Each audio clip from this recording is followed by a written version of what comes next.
Tu vari ar visai lielu precizitāti pārbaudīt to, vai tev krājas metaboliski toksiskie viscerālie tauki, veicot šos 3 vienkāršos testus šī video laikā. Visi uzkrātie tauki nav vienādi. Paķer savu vidukli. Vai tu vari sataustīt zefīru veidīgu, mīkstu tauku rullīti? Ļoti labi, šie tauki nav bīstami.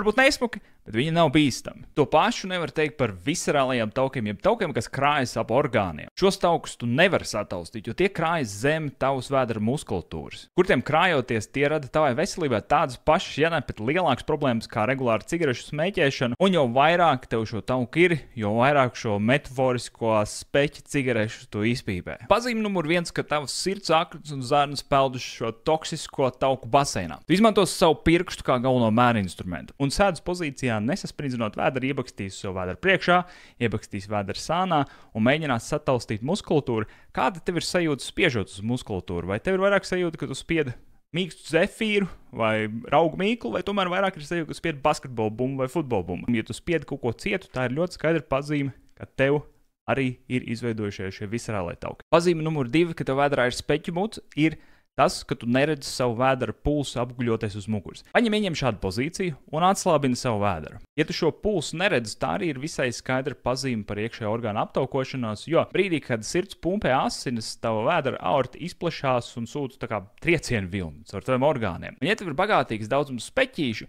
viņš absorbē šo triecienu vilni un tas neiznāk uz āru un līdz ar to tavs vēders nenokratā. Un pazīme numur 3 ir šī tauku kaklrota.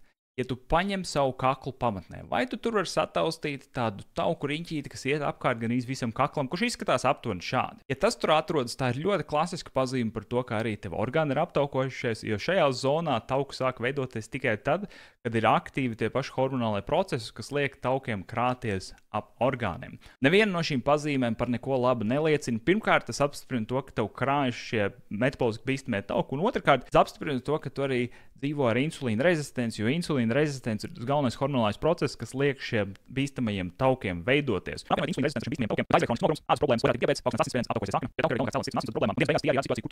Zinātniskajā literatūrā un arī man klientu personīgajās pieredzēs visātrākais veids, kā no šiem taukiem un no insulīna rezistences tikt vaļā, ir izmantojot zemu ogļhidrātu uzturu. Tad, kad tu pieņem nopietnu lēmumu, ka tu nevēlies savu visu mūžu staigāt ar lieko svaru un šīm metaboliskās veselības problēmām, dod ziņu. Es tev varu palīdzēt apgūt uzturu stratēģiju un ieviest viņu ikdienā, kas ne tikai palīdz zaudēt 1,2 kg tauku masas nedēļā, bet arī vienlaicīgi palīdz atbrīvoties no šīm metaboliskajām problēmām, ar kurām savādāk būtu jādzīvo visu mūžu.